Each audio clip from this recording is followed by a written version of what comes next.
इस लेक्चर में हम सीक्वेंसेस का इंट्रोडक्शन देखेंगे। तो सबसे पहले व्हाट इज अ सीक्वेंस, कि सीक्वेंस क्या है।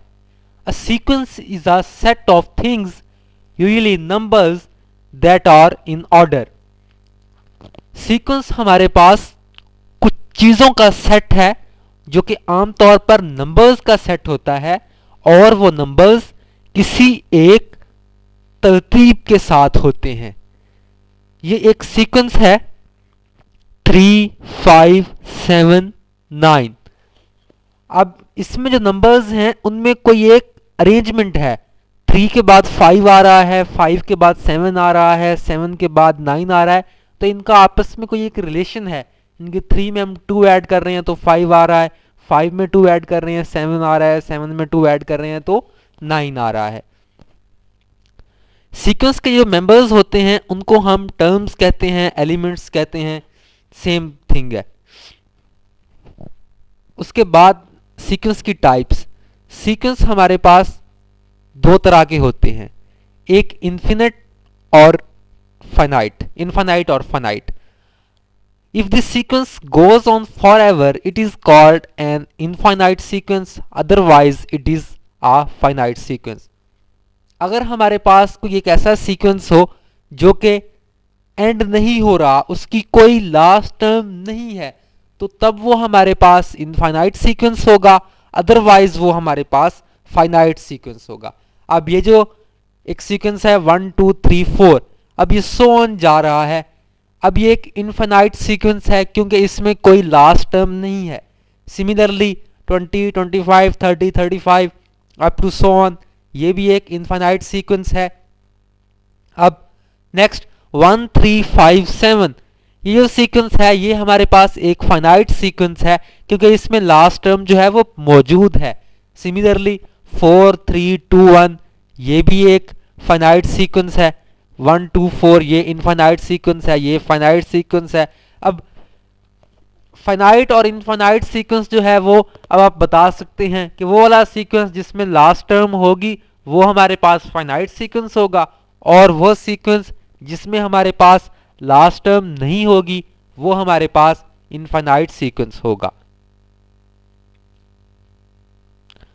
अब सीक्वेंस की डेफिनेशन में बताया कि it is a set of things, usually numbers, that are in order. तो ऑर्डर क्या चीज है? ऑर्डर मीन्स यही, जैसे कि मैंने पहले बताया कि वो सीक्वेंस में जो नंबर्स होंगे वो किसी एक खास तरतीब के साथ होंगे, उनमें कोई एक रिलेशन होगा। सीक्वेंस जो है ये सेट की तरह ही होता है, लेकिन सेट में और इसमें दो डिफरेंसेस हैं। सीक्वेंस में जो टर्म्स होती हैं वो किसी एक तरतीब के साथ होती हैं, जबकि सेट में उनकी कोई तरतीब नहीं होती। The terms are in order in sequence and they are not in order in set. The same value can appear many times.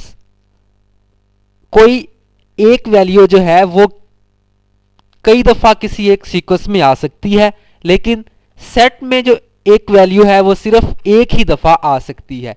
अब एग्जांपल देख लें कि 0 1 0 1 0 1, ये एक सीक्वेंस है जिसमें जीरोस और वंस जो हैं वो अल्टरनेट आ रहे हैं, एक सीक्वेंस, एक तरतीब, एक ऑर्डर जो है वो बन रहा है। लेकिन जब ये सेट होगा तो फिर सिर्फ 0 1 नहीं होंगे, क्योंकि सेट में एक जो नंबर है वो एक से ज्यादा दफा नहीं आ सकता। उसके बाद नोटेशन कि हम सीक्वेंसेस को किस तरीके से लिखते हैं। जिस तरीके से हम सेट्स को लिखते हैं उसी तरीके से हम सीक्वेंसेस को लिखते हैं। हर एलिमेंट जो है उसके बाद कॉमा आता है, उसके बाद नेक्स्ट एलिमेंट, और पूरे जो हमारे पास सीक्वेंस होता है उसको हम सेट ब्रैकेट्स और ब्रेसेस और करली ब्रैकेट्स में लिखते हैं। सीक्वेंस जो होता है उसमें एक रूल होता है कि नेक्स्ट टर्म जो है वो फर्स्ट टर्म के बाद किस तरीके से आएगी।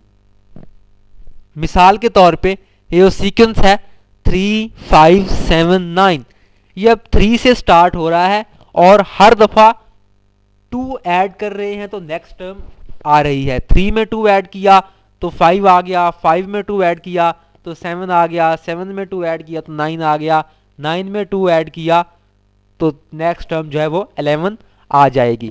तो सीक्वेंस की जो टर्म्स होती हैं उनमें एक रूल होता है, किसी वो एक रूल के तहत उनमें नेक्स्ट टर्म आती है। अब यही जो सीक्वेंस है, अगर हम 3 से स्टार्ट लें, हर दफा 2 ऐड करते जाएं तो डेफिनेटली हम इसकी जो टर्म्स हैं वो तो फाइंड कर सकते हैं, लेकिन अगर हमें 10th टर्म फाइंड करनी हो या 100th टर्म फाइंड करनी हो या nth टर्म फाइंड करनी हो तो तब हमें कोई एक फॉर्मूला बनाना पड़ेगा, जिस फॉर्मूला को यूज करके हम सीक्वेंस की जो टर्म्स हैं उनको फाइंड कर सकें। तो हम एक फॉर्मूला जो है वो डेवलप करते हैं इसी सीक्वेंस के लिए।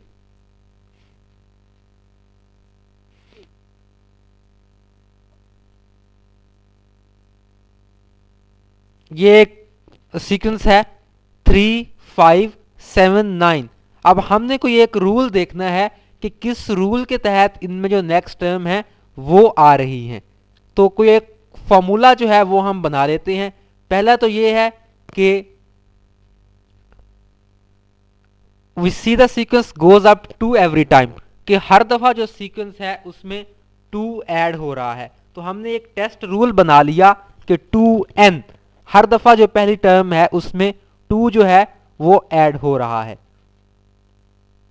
उसको हम चेक कर लेते हैं कि जब हमारे पास n1 होगा तो 2 होगा, जब n2 होगा तो 4 होगा, जब n3 होगा तो ये 6 आ रहा है। लेकिन हमारे पास जो टर्म्स हैं वो पहली 3 है, दूसरी 5 है और तीसरी 7 है, लेकिन हमारा जो टेस्ट रूल है उसमें टर्म्स आ रही हैं 2, 4, 6। अगर हम देखें कि अगर हम इसी में 1 ऐड कर दें तो तब ये हमारा जो रूल होगा वो इस सीक्वेंस को फॉलो करेगा। तो हमारा रूल हमने बना लिया टेस्ट रूल 2n+1। इसको हम चेक कर लेते हैं। जब हमने इसको चेक किया n की डिफरेंट वैल्यूज के लिए तो ये इस सीक्वेंस को फॉलो कर रहा है। तो ये कहने की बजाय कि हमारा जो सीक्वेंस है वो 3 से स्टार्ट हो रहा है और हर दफा उसमें 2 हम ऐड करते जा रहे हैं, हमने एक फॉर्मूला बना लिया 2n+1। अब n की कोई भी हम वैल्यू पुट कर देंगे तो हम वो टर्म फाइंड कर सकते हैं। फॉर एग्जाम्पल, अगर हमने उसी सीक्वेंस के लिए 100th टर्म फाइंड करनी है तो हम क्या करेंगे, 100 को 2 से मल्टीप्लाई कर देंगे और उसमें 1 ऐड कर देंगे, तो 201 जो होगी वो हमारे पास 100th टर्म होगी। किसी एक सीक्वेंस के जो हैं वो एक से ज्यादा रूल भी फाइंड कर सकते हैं और वो उसी सीक्वेंस के लिए वर्क भी करेंगे। अब यह है कि सीक्वेंस की जो टर्म्स हैं उनको हम किस तरीके से डोनेट करते हैं। कोई भी सीक्वेंस होगा उसमें जो कोई भी टर्म होगी उसको हम इस तरीके से डोनेट करते हैं xn, xn is the term. अब x जो है वो कोई भी नंबर हो सकता है और n टर्म नंबर होगा। मिसाल के तौर पे अगर हम लिख देते हैं 5th टर्म तो उसके लिए सिंपली x5, a5 कुछ भी हम लिख सकते हैं कि कोई भी हम एक वेरिएबल ले लेंगे, अल्फाबेट ले लेंगे और उसके सबस्क्रिप्ट में हम वो नंबर लिख देंगे जो वो टर्म होगी। तो इसके लिए हमने nth टर्म के लिए जो रूल देखा वो ये कि xn, उसको हमने nth टर्म के लिए लिख दिया, इज इक्वल टू 2n+1। तो अब हम n की जगह पे जो भी वैल्यू पुट करेंगे हमारे पास वो वाली टर्म आ जाएगी। फॉर एग्जाम्पल, अगर हम n की जगह पे 10 पुट कर देते हैं तो हमारे पास 10th टर्म जो है वो आ जाएगी। सिमिलरली आप 50th टर्म या कोई भी टर्म जो है वो फाइंड कर सकते हैं।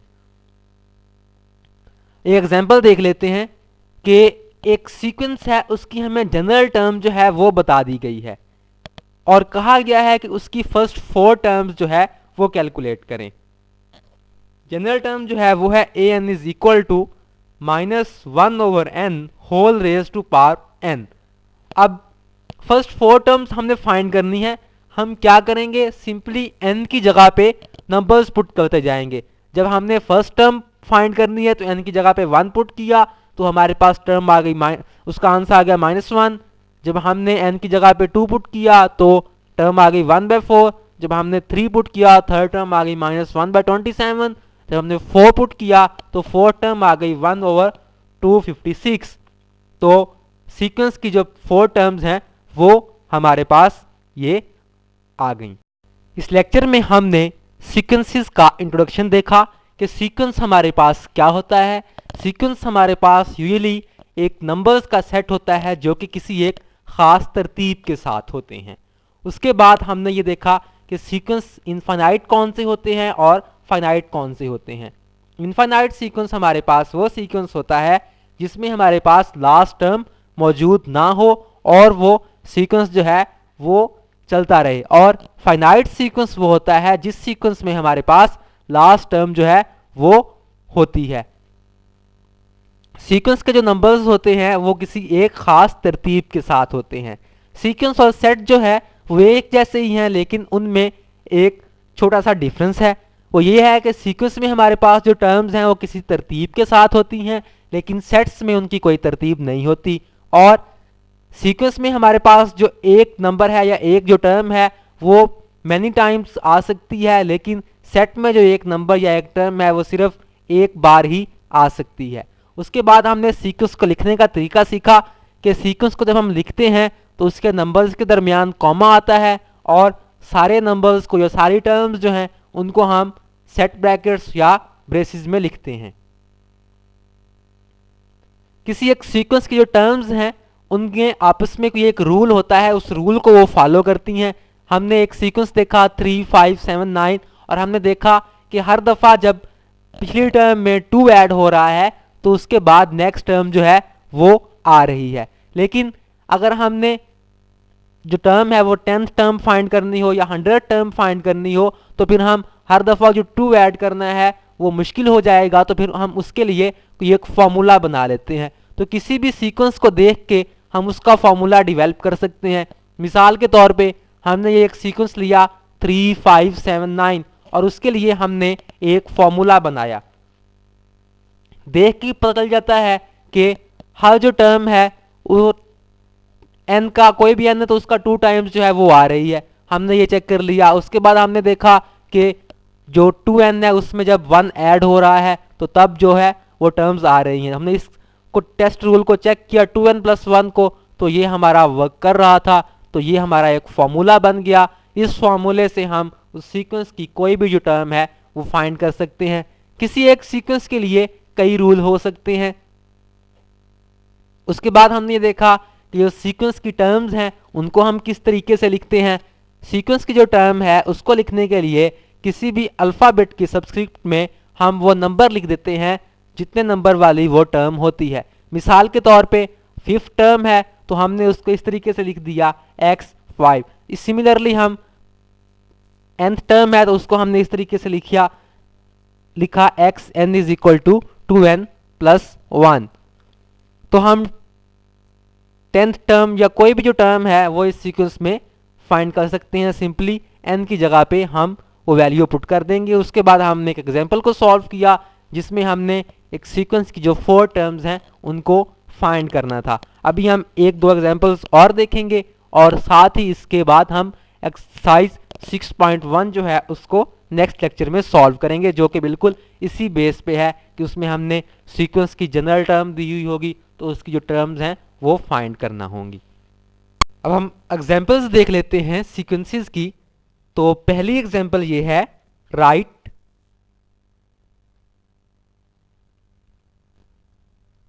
First 2 and 21st and 26th term of sequence whose general term is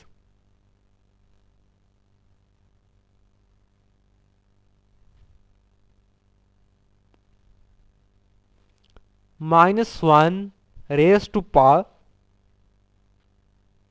n + 1। अब ये एक सीक्वेंस है जिसमें उसने हमें जनरल टर्म या जो nth टर्म है वो बता दी। an is equal to -1 raise to power n+1। अब हमने कोई भी जो टर्म है वो फाइंड करनी होगी तो हम सिंपली n की जगह पे वो वैल्यू पुट कर देंगे। फर्स्ट टू टर्म्स हमने फाइंड करनी है तो पहली टर्म के लिए n की जगह पे 1 पुट कर देंगे तो हमारे पास ये बन जाएगा a1 is equal to -1 raise to power 1+1। तो -1 रेज टू पावर 2 हो जाएगा जो कि हमारे पास 1 होगा। नेक्स्ट टर्म a2 के लिए हम n की जगह पे 2 पुट कर देंगे, -1 रेज टू पावर 2+1 तो ये हो जाएगा -1 raise to power -1 raise to power 3 तो उसका आंसर हमारे पास -1 आएगा। अब हमने 21st टर्म फाइंड करनी है तो n की जगह पे 21 पुट कर देंगे तो हमारे पास इसका रिजल्ट आएगा -1 raise to power 21+1 -1 raise to power 22 तो इसका आंसर भी +1 होगा।